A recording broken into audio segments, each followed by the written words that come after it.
This is Suspicious Minds with Wade Durbin and Burl Tuttle. We are doing it. We are fresh. We're back. Doing another show. We're doing another show. We're here. We're doing another show. I'm ready. You're ready. What's weird is I feel like we did a whole lot of preamble before this show. Just Right. chit-chatting. Right. I hope we got enough left in the tank. I think we're going to be okay. Yeah. I think we'll do all right. You know, we're talking Elvis now, so there's like plenty to get into. Well. Yes. Oh, Lord. yeah. What are we talking about today? Today we're talking about Elvis's 58th album, Having Fun with Elvis on Stage. And I will say I had some fun with Elvis on stage on that album. I think I have more fun with the idea of this album than the actual album. Right. Like, I think the album cover is probably what you need. And then I would almost take it in like little, like 2 or 3 minute bursts. Because I think when I look back at listening to that album, I don't think I'd ever sat down and listened to the whole thing. It was always little snippets. Well, Burl, for those that aren't familiar with this album, could you explain what we hear on Having Fun with Elvis on Stage? I'm actually still trying to figure out what I heard. Well, what you hear is just Elvis's banter in between songs. It's Elvis's presence, just basically his stage act without any music. So whatever he would say in between songs, him interacting with the crowds, him kind of talking to the band, maybe telling a story or some offhanded remarks, making some jokes. And then they just decided, let's just do a whole album of this, because I'm pretty sure it's Colonel Tom Parker was just looking to make some bucks. And Yes. if I'm not mistaken, he wanted to start his own record label and was trying to do a workaround of RCA, correct? Right. The origin of it being that, yeah, that's correct. Boxcar Records was the name of this fledgling record label. Boxcar was the imprint that the Colonel would put on T-shirts and posters and buttons and whatnot that would be sold at shows. And so his idea was like, I want to turn this company into something a little bit more legitimate with like an actual album release. And his concept was, if he were to release an album that was nothing but Elvis talking, then Elvis's record label RCA couldn't have any legal claim on it because there would be no actual songs. Right. In typical Tom Parker fashion, Colonel Tom Parker, that was his scheme. And initially this was sold only at shows, kind of like a souvenir piece, catching people out the door. And long story short, RCA caught wind of this and was like basically like, well, we don't care if there's songs on it or not. Elvis is signed to our label, so therefore it's property of RCA Records, who then reissued the album. Right. And if I'm not mistaken, that's the only album that Boxcar ever released. They never had another album. Yeah, Colonel Tom actually had plans to record an album with Kathy Westmoreland, who you will know is one of Elvis's backup singers. One of Elvis's backup singers, and she used to perform with Steve Martin when they were kids. Huh. Yeah, it was was it Knott's Berry Farm? I want to say it's Knott's Berry Farm, yeah. Yeah. That's wild. Pretty crazy, huh? Little showbiz connection there. And so anyway, that album never happened. So Having Fun with Elvis on Stage remains the only Boxcar release. Subsequently, there was the RCA reissue, and the album actually charted in like the low 130s, but still, pretty shameful for an Elvis release, but for, Well, when you hear it, though, and this, I'm not going to knock it too hard, because if you read about it and you listen to it, you know what you're getting yourself into. Sure. But without any music on it, with zero singing, that's a pretty good, to hit 130, and you're selling an Elvis album where he doesn't sing, and you're still getting in the 130s. Right. And the implication of this being like, oh, well, maybe it's Elvis in between songs telling jokes.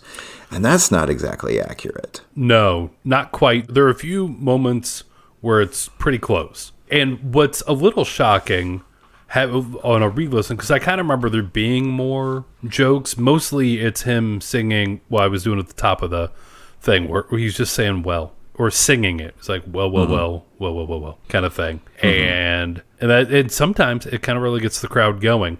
But I remember there being some more jokes.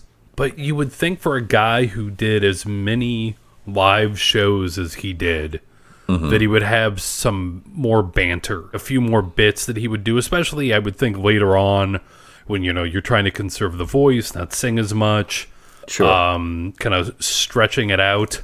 Because there is a point where he kind of talks about training to be an electrician. I think this is on like about halfway through. I think you and I probably listened to the same. It's on YouTube, so you can go find it. Yeah, if you want to pause this episode right now, go to YouTube, listen to it in its entirety, and then come back. Yeah, and, get yourself a snack and sit down, listen to it. Or just make an evening of it. Or what you could do, really, what you could do is just listen to Having Fun with Elvis in, like, your left ear, and then us talking about it in your right ear. I don't know how you do that, but there might be a way to make that happen. What could go wrong? Yeah, so we could kind of, like, we're doing a live commentary of you listening to Having Fun with Elvis on stage for the first time. But he does tell stories about like him truck driving and training as an electrician a little bit. And at that point, I was like, this could have been, with a little bit of structure to the album, it could have been really interesting. It could have been really good. I think they really whiffed. Like, I kind of blame Parker for this. Sure. It kind of reminds me of the Elvis in the Round or the 68 special where he's just sitting with the guys and they're kind of telling some stories. Right. And if you had gotten that sort of vibe and just cut that and then put it in the right sequence, that would have been a fun album to listen to. No, you're absolutely right. And that segment that you mentioned where he talks about, his origins, and he talks about going into Sun Studios. I don't think he calls it by name, but, if you know anything about the Elvis story, you know what he's talking about. And then he's talking about Ed Sullivan and Steve Allen and, doing their shows and whatnot. It's really the only worthwhile segment on the album. And you're right. I mean, Elvis at this point in his life, when this was released, had stories to tell. I mean, there's certainly a kernel of a good idea in here, if you see what I did there. I'm going to pretend I didn't see it, but yeah, I saw it. But what this sounds like and what it probably is just basically audio scraps from every live album he did between 69 and 72, I think is what it is. Just thrown together in a haphazard fashion, just any random order. Right, and the sound quality is like wildly different too. Right. So it'll go from really scratchy to where it sounds like they literally like a little cassette tape to like maybe a 1/4-inch tape or something like that. And it does sound like if you and I were to do this show without a topic and then we couldn't hear each other and we just both started talking and then let's just cut that into something. Sure. And which might be our next episode. I don't know. We don't have the topic yet, but maybe that. Having Fun with Wade and Burl. Yeah. Individually while they can't hear each other. Yeah. Yeah, it's just the classic kind of half-assedness that you would expect from Colonel Tom Parker. Just, he was born and bred in the carny world. So, like, I forget which book I read this story where early Colonel Tom Parker worked in this foot-long hot dog stand. I know this one, but tell me anyway, because I like hearing it. Basically sold foot-long buns and regular-sized hot dogs cut in the middle, and then the end of one is on one side, the end of the other is on the other side. So it was to appear to be foot-long hot dogs, and then sell them to people, and then, people realizing, like, well, there's, a good 9-inch stretch in the middle of here of no hot dog. And then, like, I don't have a punchline to this, just basically, like... If I remember correctly, then he would have some hot dogs that were, like, thrown on the ground. Mm-hmm. And then if somebody would complain about it, it's like, oh, you dropped yours over there. Oh. It's there. You have dropped it. Or something like that. It was something to the effect of that, because I have heard that story. But yeah, I mean, it's just classic telling you you're going to get one thing and then doing the old switcheroo and doing whatever they can to screw you out of whatever they promised you. Because this album, like I said, it could have a little bit of planning. I don't want to knock it too much because you do get a sense of Well, no, I guess there isn't that much fun. But you get a sense that Elvis is probably having a good time, but out of context, a lot of it just doesn't work. So like him interacting with people coming up to stage to kiss him on the cheek and give him a scarf would be really cool if you were there in the moment. But hearing the audio of that without the visual is not as much fun to listen to. So, and you know what would help with this would be track listings, like track number 7, Elvis talks about scarves, something like that. The well section, because I'm going to say that's about 80% of it. And then the other part is where he says, I tell you what I can't do. And then when we do say there's no music, there is a little bit of music. Most of it is the piano intro to I Can't Stop Loving You. Right. And a couple other things, which leads me to the other thing we were going to talk. I guess we talk about it now. Mm-hmm. But I don't know if you hear this in there, but it's right before the 19th minute. It's about 18 minutes and 50 seconds if you're listening on the YouTube. Mm-hmm. You be the judge. I believe the bass player, who I think in this case would be Jerry Schiff.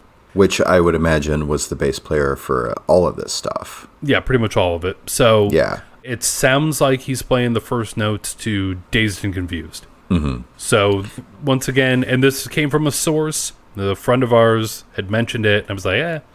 And then I heard it, and I was like, oh, it's pretty close. Just the first couple of notes. You decide whether or not you think it. I'm going to say it's really close. It might be Dazed or Confused, and it might not be both of those things. But I don't know. It's very close to it. It does sound... And it would be in the right time frame. It would have been like that song would have come out. It's Jerry Schiff, who famously played with the Doors, so he would know this music. And it's really brief. It's not like he plays 10 minutes of it. It's 2 seconds. And it's really just the first 3 notes, I believe. We just listened to this back, and if there'd even been like a 4th note or something, it would be more conclusive. But or if Elvis started singing it. And here's the thing, and we're not playing it right now for you because there might be a copyright thing on it that I can't do, but if you stick around to the end after the credit music, I'll just put it on there, and then if there's a problem I can just clip it off, and then you listen to it at the end, write in, tell us what you think, or just text Wade. Sure. Not me. I don't actually. I wanted him to compile all the information and then get that to me. Sure. Send a self-addressed stamped envelope to post office box, blah, blah, blah, blah. Yeah. And then I want a spreadsheet. I don't want to compile one. You're better with Excel. So sure. That's a thing that's in there too. So when we say no music, there is a touch of music, and he does occasionally threaten to have, I'm going to guess it's J.D. Sumner sing. Mm-hmm. But I don't know if he ever does. Do we ever hear him? I think we might hear him once, where he does a real deep, like they do a well, and then he comes in with the whoa at the end. Well, if we're talking about J.D. Sumner and the Stamps Quartet, the bass singer, his name was Ed. Oh, that's right. Right. Yeah. It's a reference to Elvis's Madison Square Garden album, to those of you out there. That would be one of his background groups at the male, and then there's the Sweet Inspirations. Mm-hmm. Yeah. So do you own an actual physical copy of this album? I do not, no. I know I've seen it numerous times, and I want to say I've put it on at a record store and listened to a little bit of it, and that's probably what I remember when I was like, there's no music on this. Not knowing a lot about the album. I don't remember. Is there a track list on it at all? There's not even a track list. There's not. It's just side A and side B. Yeah. Yeah, I actually purchased a copy of this pretty soon after I moved to St. Louis. I believe I bought it at a Record Exchange on Hampton, if you're familiar. A great store. It's like one of those things where I saw it in the bin, and it was an automatic pull for me. It's like, oh, yeah, well, got to get this. I read about it, and it's just one of those things where it's like, back before there was YouTube or pirating stuff, and, obviously before, downloads and whatnot. If you wanted to actually hear something, you had to buy a copy of it. Right. And I believe I've given it one spin in my house since I bought it. I can't bear to get rid of it, though. It's just one of those albums. It's just in the collection, and, well, I don't know who would buy it off me, actually. So, well, and if you don't mind my asking, what was the price on it when you got it? Oh, nothing outrageous. It was $12. Wait, you paid $12 for $12? Well, $12. Not okay. $12 American. Okay. I mean, did it come with something like a sandwich? It came with a free bowl of soup. Yeah, right. Oh, yeah. Wow. Now I find that a little shocking. I figured it was one of those cutout bins. So was it in really good shape or something? It's not bad, really. It's a good looking LP. As I said, I'll never get rid of it. Yeah, for $12, I wouldn't either, because you're never going to get that out of it, I don't think. And I really think the only people that would buy Having Fun with Elvis on Stage on vinyl are the types of people that would start an Elvis podcast. Because I think if you're like a casual Elvis fan, you might even buy the record on accident. It is clearly marked as a talking album only, which I guess, spoken word would have been not a term that anyone would have used back then. But yeah, well, I can't imagine a casual fan buying it and then like thinking, yeah, I got to hang on to this. It seems like something that would be a pretty common find in record stores now. All right, but here's the thing. Since we're talking about how much you paid for it, so we know how much you got in it. So, and you say you wouldn't sell it, but let's say somebody wants to buy that album that was mentioned on this show so they could listen back, and the actual copy of Having Fun with Elvis on Stage that this person may or may not become the owner of, how much would you be willing to part with it for? Like I don't know. 25, 40 bucks? If somebody offered you 40 bucks, two $20 bills, cash money out the door, then you wouldn't have to pay for shipping.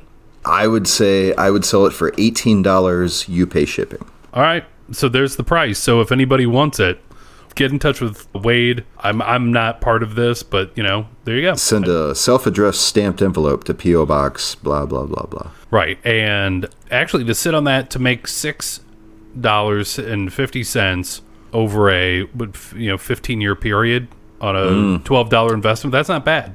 Maybe almost 20. Jeez. Well, don't date yourself. But at any rate, that's not bad. That's not a bad investment. That's like a 50% increase over time.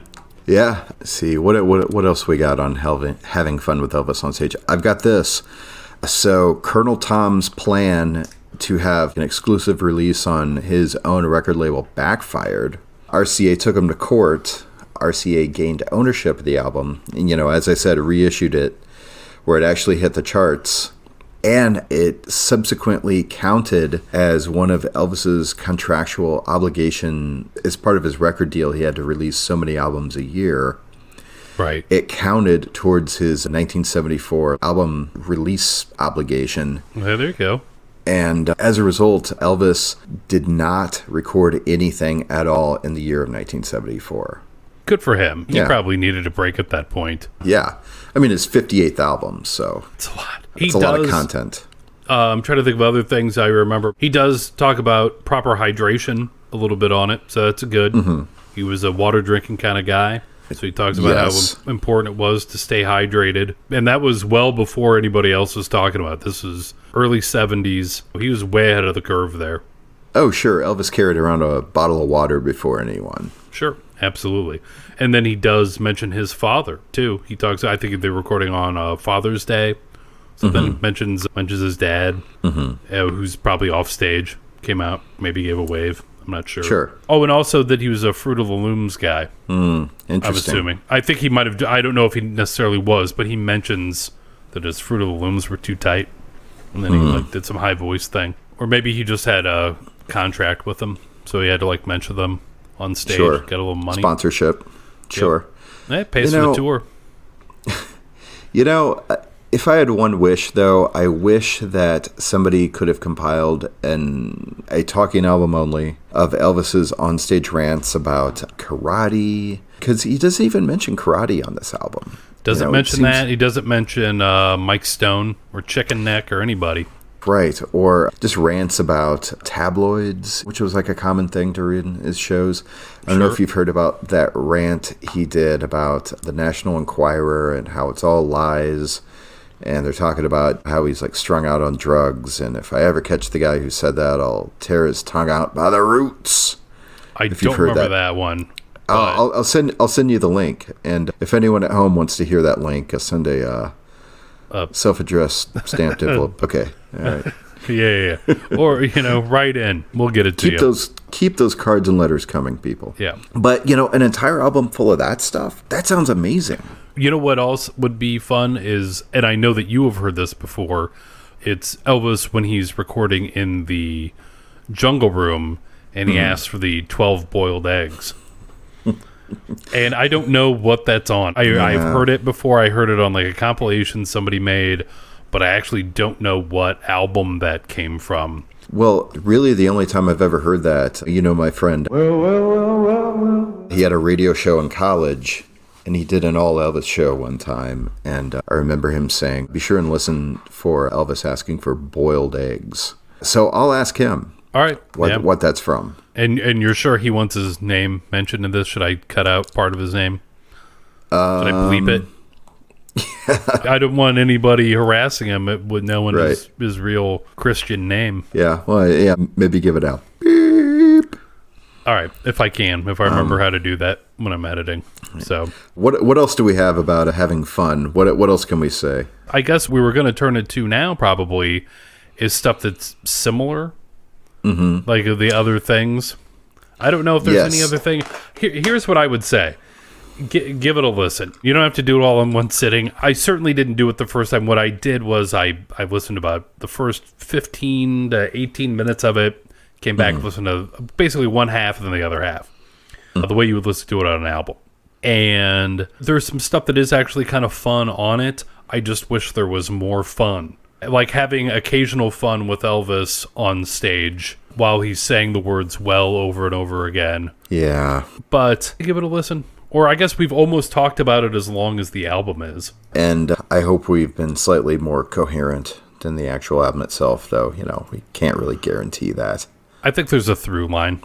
I don't think there's a real through line with having fun with Elvis on stage. But moving on, we're also talking about how having fun with Elvis on stage might have started its own super small subgenre of stage banter albums.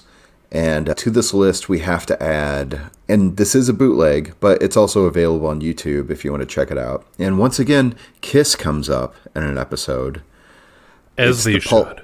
As they should. It's the Paul Stanley release, People Let Me Get This Off My Chest collection of Paul Stanley stage raps. And just briefly, let me say that I think that album succeeds in a way that having fun with Elvis on stage does not. In the way that Paul Stanley probably said the same stuff every night to every crowd. So at least it's rehearsed. And his comments have like a beginning, a middle, and an end. Right. And I don't know. It really works as a comedy record. I laugh at it more than any regular comedy record that I can think of. I don't think I've listened to that particular one, but I have heard compilations of his stage banter, and it's pretty enjoyable. Like you said, I feel like since he spent so much time on stage, he and Gene, they really have an idea of what our presence is on stage. So they have these scripted moments, and some of them, I'm sure, change over time, and they add and subtract from that list. But they work, and that's why they keep doing them. So, right. And they really know how to sell them. Right. The thing is that Paul Stanley's stage persona, I don't think he intends for himself to be taken seriously. It's supposed to be funny. The way that he's kind of like shouting at people and just has this exaggerated Brooklyn accent happening. It's really hard to talk about Paul Stanley without falling into a Paul Stanley impression. Or are you about to do it? Because I'll sit back and you can... Do you want to do a Paul Stanley impression for a little bit? Well, I don't know. The kids are asleep, so it's probably like a bad idea. But if you're familiar with Kiss, you know what I'm talking about. This kind of like... I absolutely do. Yeah. Yeah. You do a better version anyway. No pressure. But I'm not gonna do one. Right. Yeah. Since if I'm gonna refrain from doing an Elvis impersonation during the podcast, I'm gonna also refrain from doing... I might Paul Stanley dance a little bit. Like that's also kind of enjoyable to do or to watch at least. But yeah, I'll refrain from doing a Paul Stanley impersonation. On top of that, I'm trying to think. Well, I guess like Ken Nordine came like way before that. And that's not really stage banter, but the spoken word sort of thing with like word jazz and all that. So I guess that wouldn't quite fit into that genre, but also fun to listen to if you're not a fan. Ken Nordine, and he had a radio show for years and years. I know he passed away, I want to say like 2015 or something like that, but are you familiar? I'm not. I'll have to look that up. Yeah, he kind of came out of like the early 60s.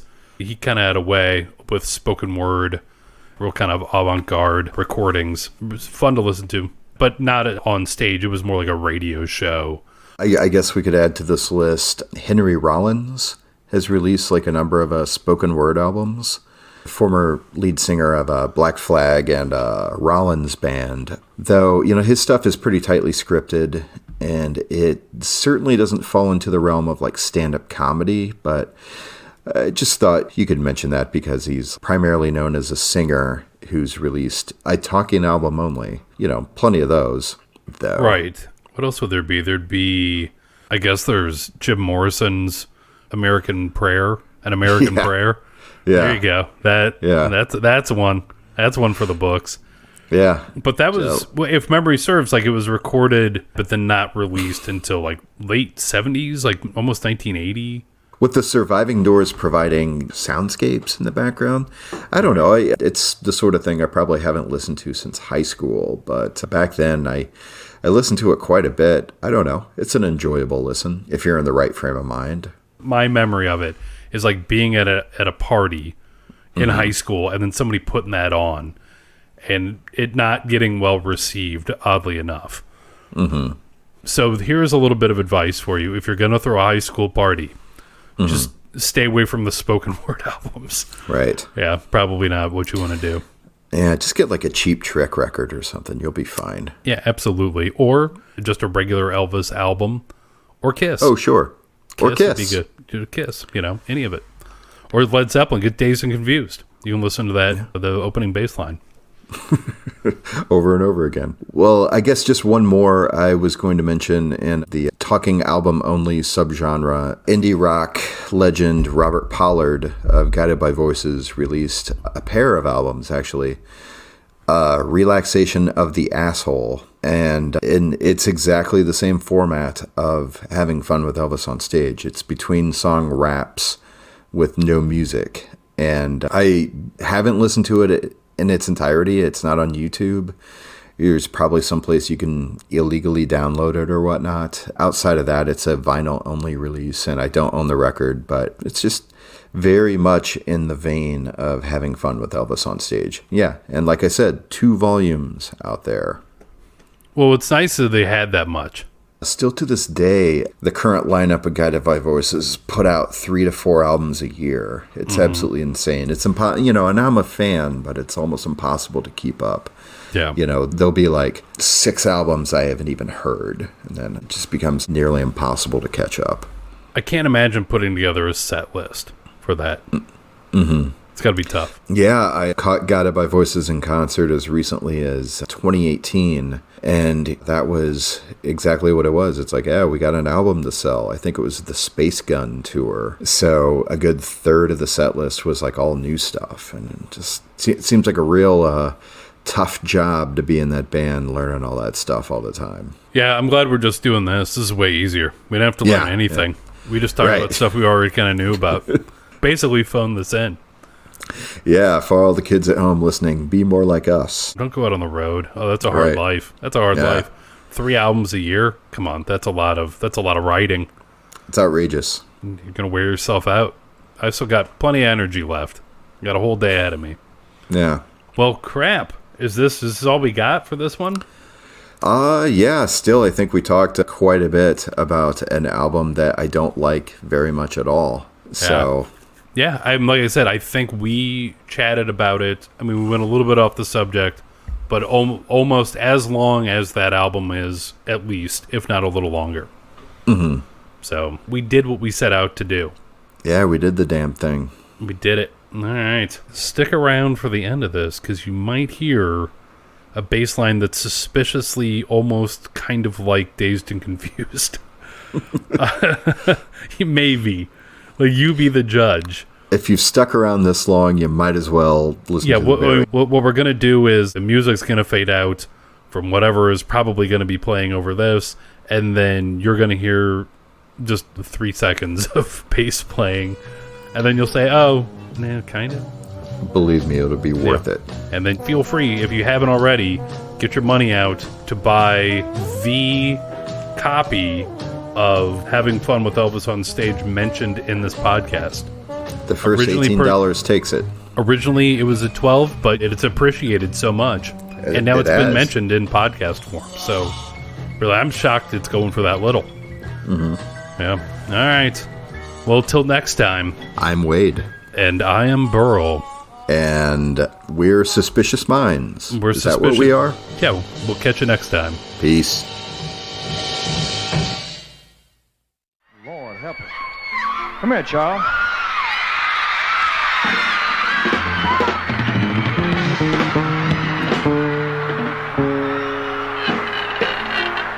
I ain't gonna do that again either.